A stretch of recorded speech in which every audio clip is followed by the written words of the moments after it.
Thank you everyone for showing up and for coming for this wonderful opportunity. The heavenly supervision of the Creator brings us many times to great opportunities to rise and to shine, to enjoy the spiritual world that is hidden to most eyes of the world. People can live 70 years of their lives without paying attention that this world is actually eternal, that there is way more in every bite of every apple, in every conversation. There are depths, there is huge spiritual world that is hidden inside every moment of our life, and we can cross all of our days and all of our nights without paying attention to the great opportunities.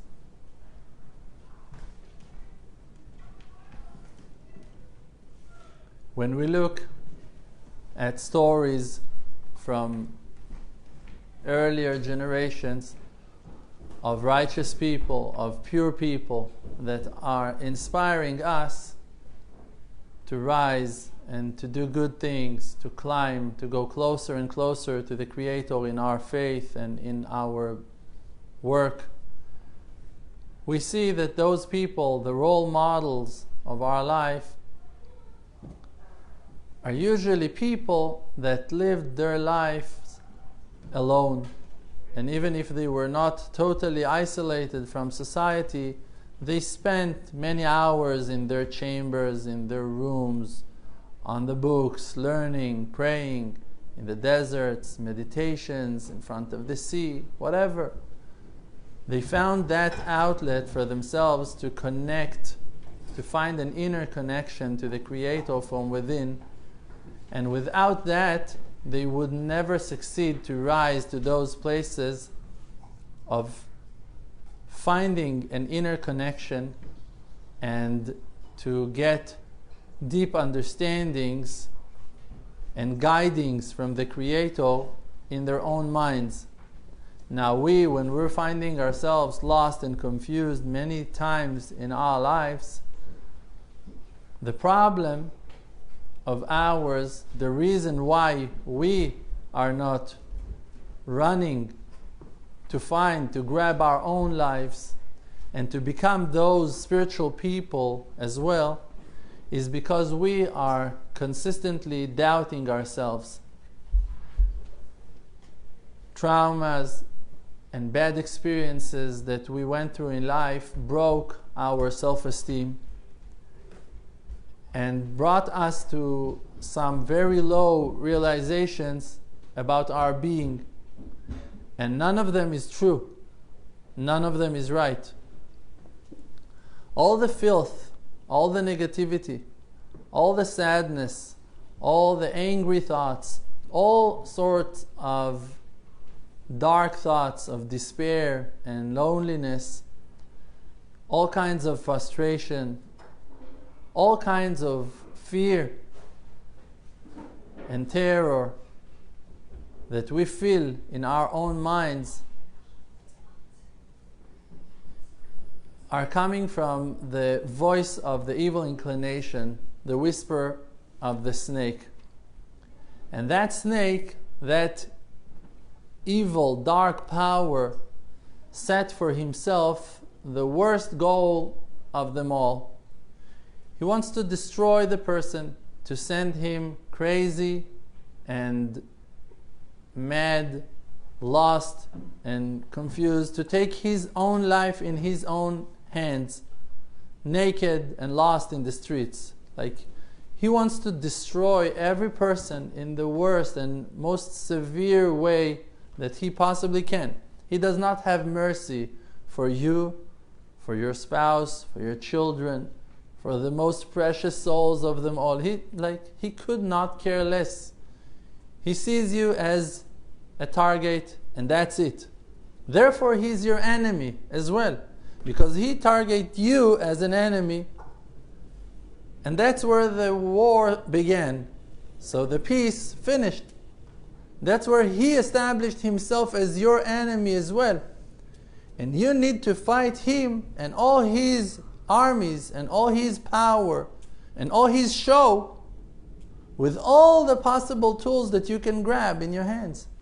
And this is why righteous people like Rabbi Nachman of Breslev put a huge mark on being happy and make yourself happy, even with making nonsense and fool out of yourself and making jokes and dancing and putting music, and make yourself happy. Lift your legs in the air and bring yourself up and sing songs of Shabbat. And many righteous people spoke about it and explained to us the importance of not being sad, and explaining to us how bad and awful it is for the person to allow himself to go into that trap, because many of those negative speeches can sound to the person logic. But I am alone, but I am broke, but I cannot find my way, I really do not know what's going to be in the future. Like, sounds right, sounds logic. I don't feel so well, I am sick. A student of mine, a woman, for an example, that she's looking for a soulmate, for a shidduch, for many, many years, and she asked me for it for many, many years, and I was praying for her many, many times. And a few months ago, I sent her a message telling her, listen, there's a person, a friend of mine, I want you to meet. Okay, where he lives. I gave her a general address, half an hour drive from her house, like New York, and not 2.5 hours drive of New York. 30 minutes top, 45 minutes in traffic, that's it. She couldn't do it. She could not do it. Why? She will answer.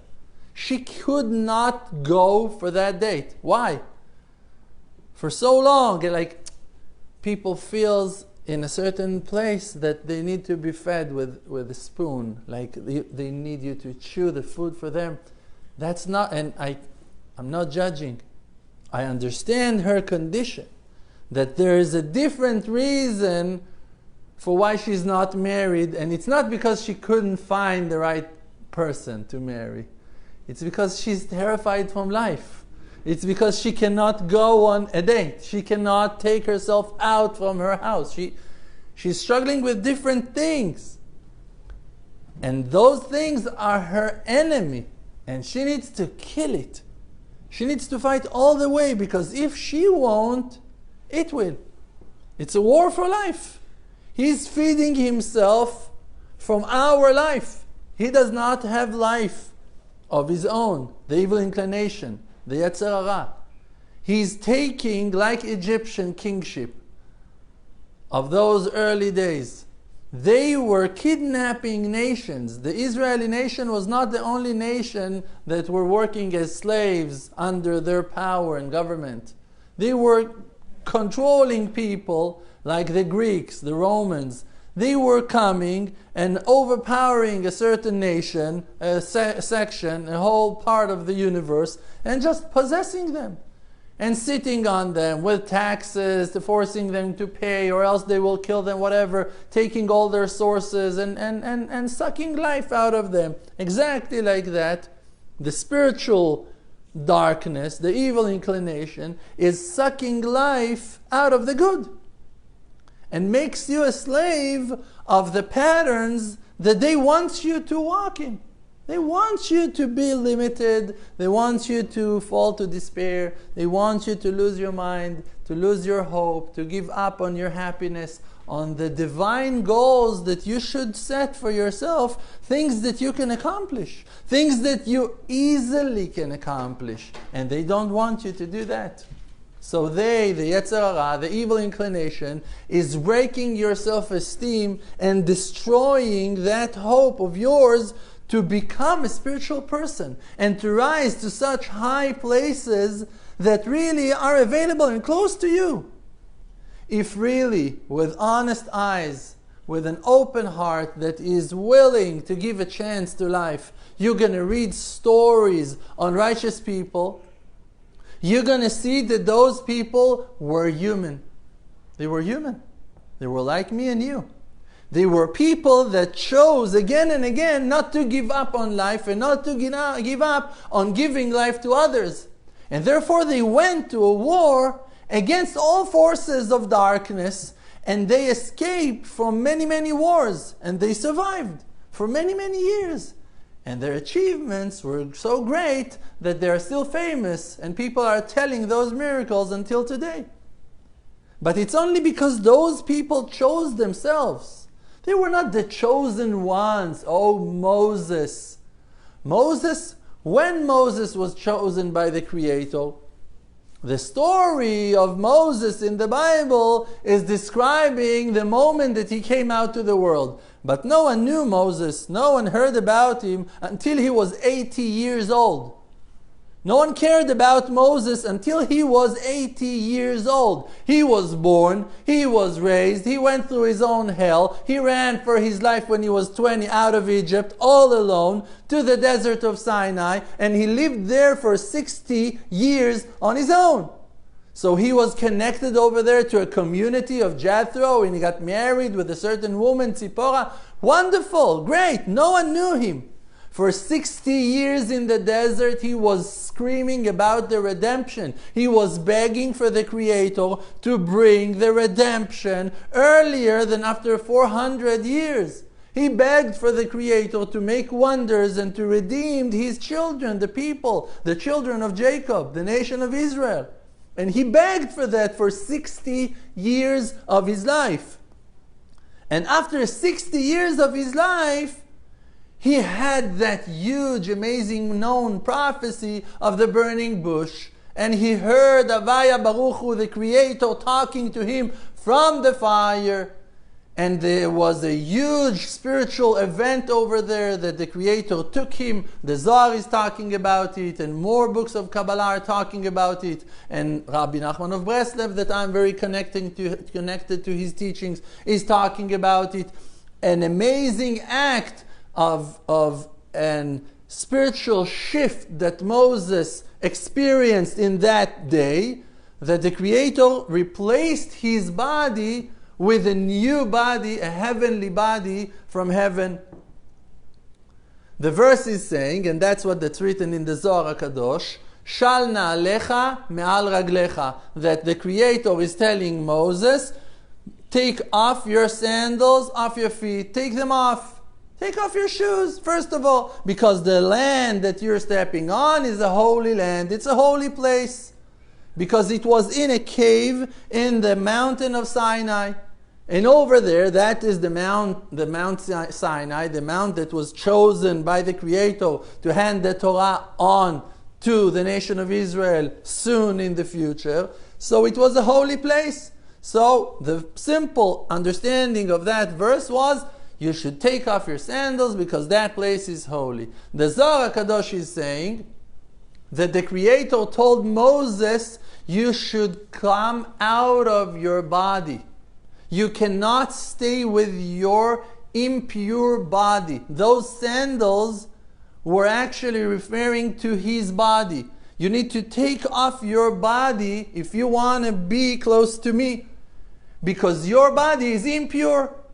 We're talking about Moses, that he was born circumcised, and it's written on him that the whole hall of his house was shining from his bright light of the soul. He was pure, he never sinned, he was perfect in his attributes, in behavior. He was helping the poor slaves of Israel when they were working. He was a nice person, a kind person. He was always praying for 60 years in the desert, doing hitbodeduyot. Everything that he was doing was only to perfect the will of heaven. Everything that he was willing to do was good. To that person, Hashem the Creator is saying, you need to get rid of, and that's the precise words of the Zohar HaKadosh, you need to get rid of your contaminated body from the bite of the snake, mimishcha dechivya, from what the impurity, the contamination that the snake poison affected you. So you cannot speak with me and be close to me when your body is still impure, contaminated. And then the Creator gave him a new body, a renewed body, a fresh body, a heavenly body. And then Moses was able to speak with Hashem and to talk with Hashem, because without a body, for sure, you cannot do anything in this world. You know that. And Moses could not talk with that impure body, so the Creator had to replace his body, his vehicle, to a faster car, to a higher level, upgraded body 11, body 12, body phone 11. Okay, he was upgraded, body 13. Moses was 80 years old when he reached that level, and he had to put so much effort for that moment to come. But until that moment, Moses was that person that was desiring that wonder to take place.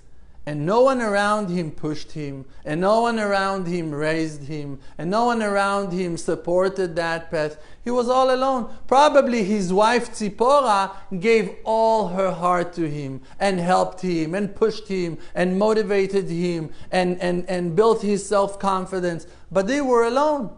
They were alone. Both of them were Jewish because she converted as well. Both of them not Jewish, Israelis, because she converted as well. He was from the tribe of Levi. They were Israelis, not Jewish. And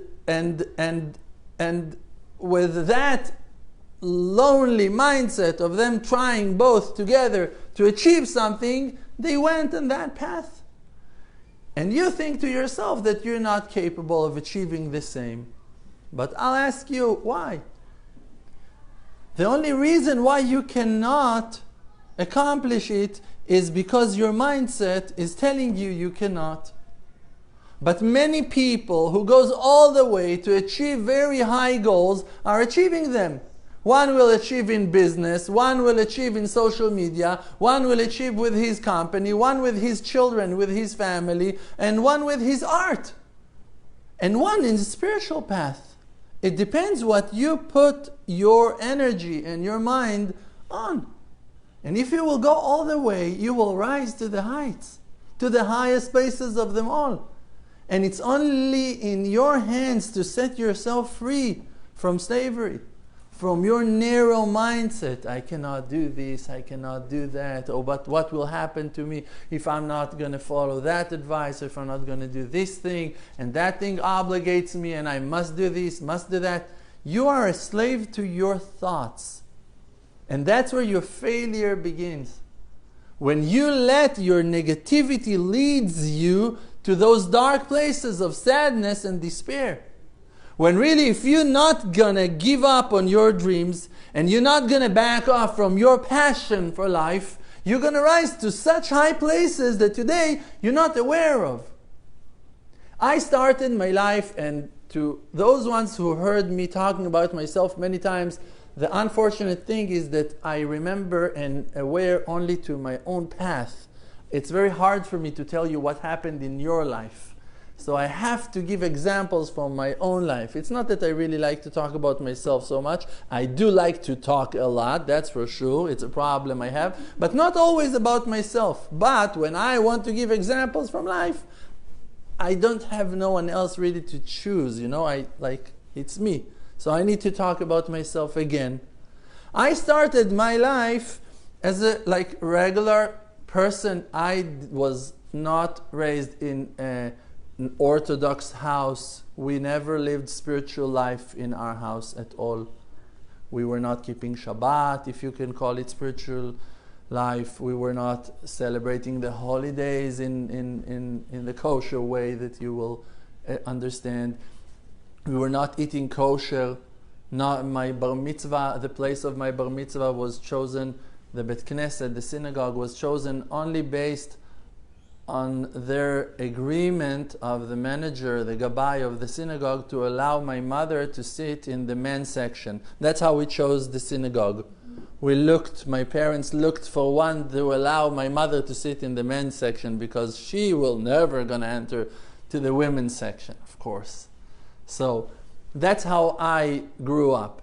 And when I started my tshuva process, when I was 20 years old, I started to believe in Hashem and to do certain things with my faith and spiritual journey started when I was around 20 years old. Now, since that day of me being 20 until today that I'm around 40, you need to hide your age in those ages, no? You start hiding, no? Start not talking out loud about your age, no? So, when I started, like in those 20 years, I had great developments in my spiritual path. Like it started in a very different way. And my first understandings were very, very high to those levels, to where I was then, but are very, very narrow-minded and not really open-minded as of today, as of the understandings I'm enjoying today. And also knowledge that I purchased, that I earned in conversations and in talks, and a lot of depths that I earned through the relationship with my wife that was always very deep and honest, but also the relationship been upgraded and been shifted up in tremendous ways. Many things in my life in those years opened my mind to new and to deep understandings that came to me only after a while. So the beginning of the journey did not look so promising. But for an example, in one of the nights, I had a vision. Something spiritual happened to me that not every person on earth can tell that happened to him as well. I was awake, I was sober, I was clean, everything was normal with me. I was not after fasting, I was not after mikveh, I was also not after hours of hitbodedut or hours of learning Torah. I was about to go to sleep. After a regular, normal, if you can call my life regular and normal, my regular and normal day, I was about to go to sleep, and suddenly I like closing my eyes and about to go to sleep. And when I'm closing my eyes, I started to see things in my thoughts, in my mind. Things that I saw in that night came to me after a while again and again. Those kind of visions came to me few more times in the future. But when the first time happened to me, it was a mind-blowing thing. I experienced in that time, and I was able to see the world and worlds that are above this world as well, like the background of this world, the engines of this world, from, I think that I can say without knowing, millions of angles in the same time. And my mind somehow was able to grasp all of it, to contain all that knowledge.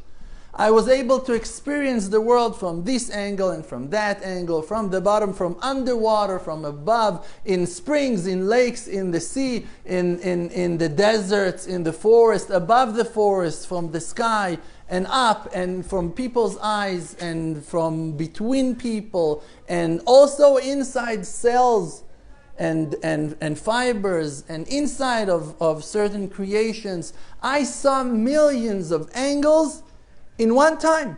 I was sitting and seeing all that huge sight, and that's not common. That's not so normal. But when I experienced that, I realized in a very solid way many deep understandings that today are helping me with my learnings, with my faith, in my journey. And I'm able with that teaching to go and to inspire other people because I have a wider observation on life, ability to see things in a wider range than I was before. I see the big picture in a way brighter and greater and open way. So now, This is something that I know for sure that happened to me based on a certain effort that I put in what that we call is Avodat Hashem. In my work, my effort with the Creator, for the Creator. Because I know about myself certain things that brought me to that stage, that brought me to that level. Now, again, if you're going to say to yourself, okay, now every person can find that excuse for himself why you cannot enjoy that illumination, because you're not Rav Dror. Okay, say to yourself, I'm not Rav Dror. That's your way to forget that I'm also not Rav Dror. I'm also not Rav Dror. I'm Dror. I'm the same person. I remember when I started my tshuva, my father, in our wedding, I wore a talit katan, the tzitzit. That was the first time that I walked in public in front of my family with talit katan, was in our wedding day. And in the next day, during the wedding, after the chuppah, my father came to me and asked me if I'm planning to keep on making fun of myself with the kippah and tzitzit for the whole event, or that I'm taking away this costume already, like what's the plans with you? And I said that I feel comfortable with it for now, so I'm going to keep it. In the next day, he came to our house, knocked on the door and told me, I can't talk to you anymore, I cannot understand you anymore, I'm talking to you and all that I see is a tzitzit. So I told him, so look at my face and you're going to see me. You keep on looking at my tzitzit and that's what you see. Look at me, and it's me. Now you maybe have a problem with me. Let's talk about it. But it's not the tzitzit that is bothering you. It's me. Like, you're not looking at me. Me, it's me. I did tshuva. I'm the one that became religious. I'm the one that's taking decisions, and I'm the same one that ride bikes with you and went to the beach with you in Shabbat, and I'm the same one that we were breaking lobsters when we were in New York last time. We were together. It's me.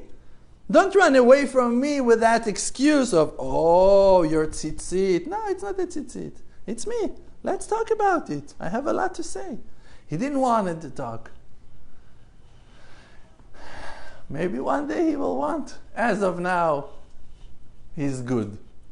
So, in reality, you're going to tell yourself, oh, Rav Dror. Rav Dror is nonsense. Rav Dror is a person that is keep on choosing, not chose. Keep on choosing every day not to give up.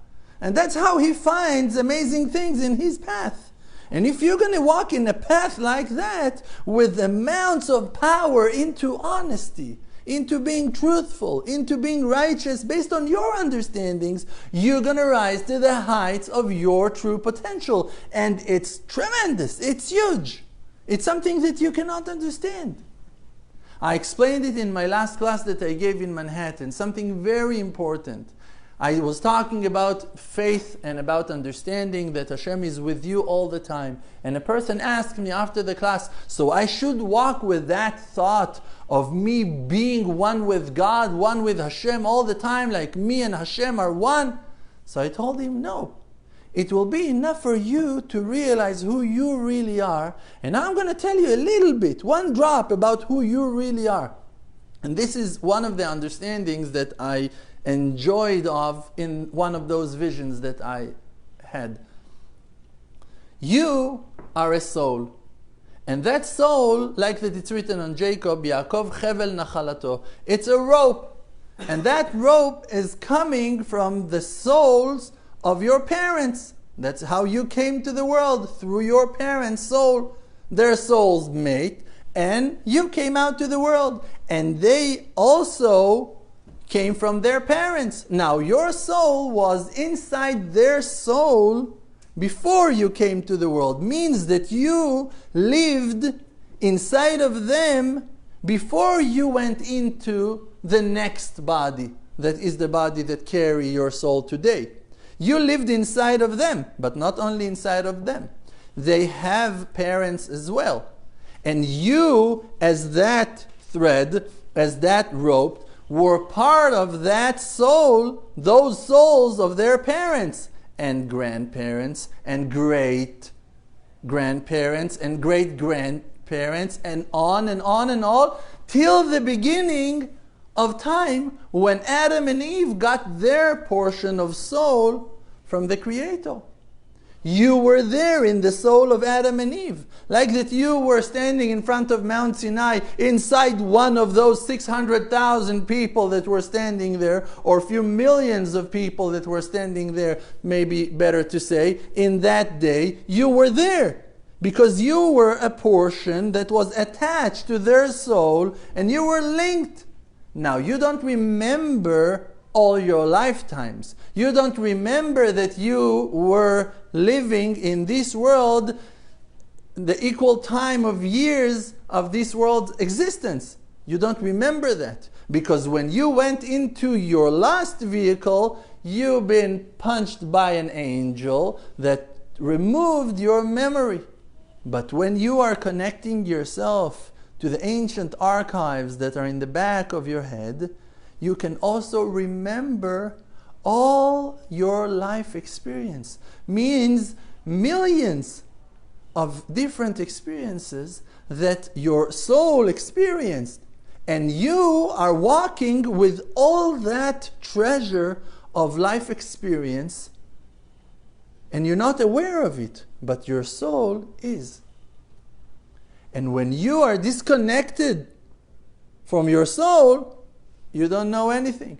You don't know what the time is. You don't know where to go. You have to have your Waze or your Google Maps. You have to call to make sure, and you're worried all the time, and where I'm going to have this and where I'm going to have that. And you're disconnected from the inner spring of wisdom of your soul. When in reality, you have an inner access to a great spring of life that connects you to heaven, to the sea of souls that exist before of time.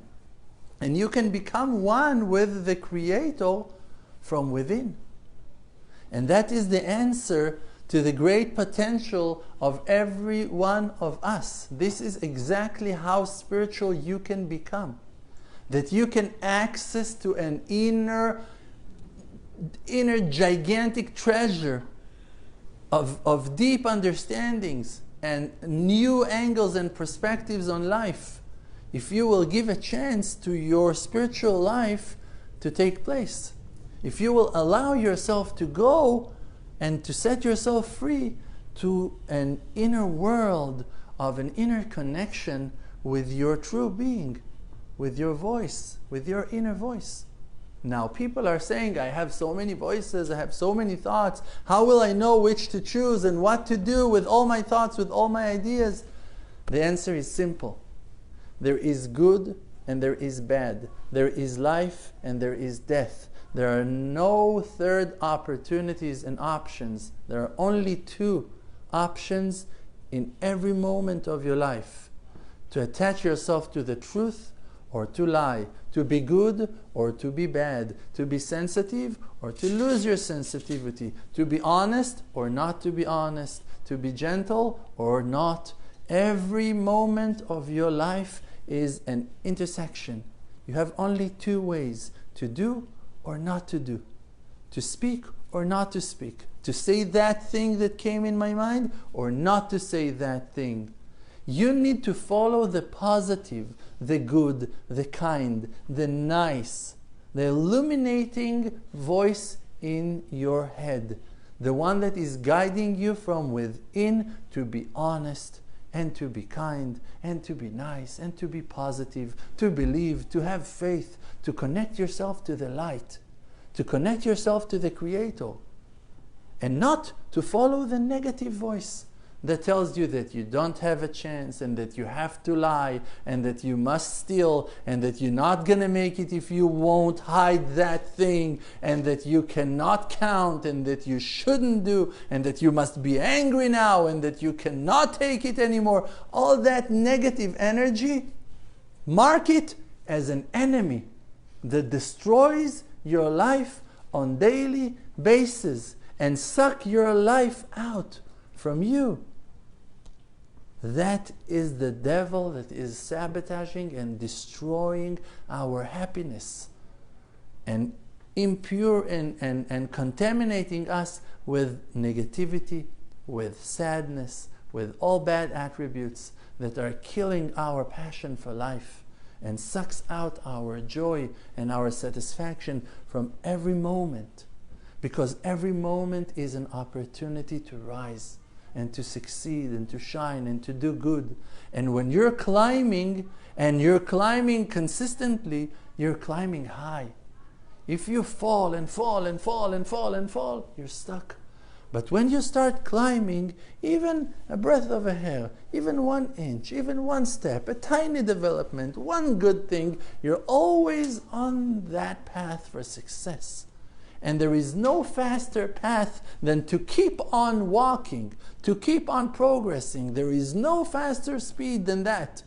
Than to know that from your end, from your side, you are making the right effort to succeed. And one day, in one moment, the Creator removes the curtain and opens your eyes to see things that are important and needed for your success, for your completion, for you to achieve what your soul is meant to produce and to reveal out to the world. We are all from heaven been sent to this world with a purpose, with a very godly mission. But the negative thoughts are all the time breaking our faith in ourselves. And we give up on our dreams all the time. No, I can't do that. No, I must fall to that place. No, I don't have a chance. But if you're going to refuse falling to that darkness and going to force yourself to choose right, if you know that that bar is not healthy for you, not doing good for you, because you feel your teeth, because you feel your stomach, listen to that voice and follow it. Even if it's a small thing, it's just a cracker, put it down or take it. Depends on the voice. Another spoon of the soup can uplift you spiritually or destroy your day. Because things are deep. And if you're going to focus and you're going to put your mind into the inner voice, you will hear the Creator talking to you from within. Like the verse is saying, Lecha amar libi bakshu panai tamid. Your heart is the messenger in the hand of the Creator to tell you all day long, always, to seek for Hashem. To seek for Hashem, for you to find Him. If you will call Him with truth, if you will seek for Him with an honest heart, you'll find Him. And He is the salvation. He is the redemption of the whole world, all worlds. He can redeem all the worlds. All the bunny rabbits, all the deers, all the birds, all the flies, all the geese, all the fish, in all the seas, in all the springs, in all the lakes. Everyone are about to redeem. We don't believe in that anymore. That's it. We lost it. We lost our mind hoping for the redemption. Oh, come on. I want a house. No, I need a car. No, I need to get married. No, we don't have children. Okay, I understand that. You know, that's one piece of a billion pieces puzzle. You know how many animals don't have a shelter now? You know how many people are being abused and raped and destroyed and humiliated and killed? In those moments while we are talking, how many people are being crushed down to the ground, being destroyed by their families? How many people are terrified to go to... Now, while we speak, now. How many people cannot fall asleep? How many people losing their minds? How many people are terrified and want to die? We're talking about millions of people. They all must be redeemed. We all this world must change. And it can be changed only by spiritual people that will push for the redemption. And not for filling and fulfilling their own selfish desires and will and to block their fears away. That's not enough. That's not enough at all. Only the complete redemption is the goal that we need to set for ourselves. To set free all the slaves from all nations, all the suffering people from all cultures, from all lands, all the animals, all the creation, all nature needs to be healed. It can happen only by an act of God. And God sent His light through our soul to this world for us to reveal. So we must allow that inner voice to go out to the world and shine through our actions, through our good deeds and work. And that's the way to reveal the Creator's goodwill and kindness and to bring the complete redemption to the world in our days. Amen. Amen. The world does not exist.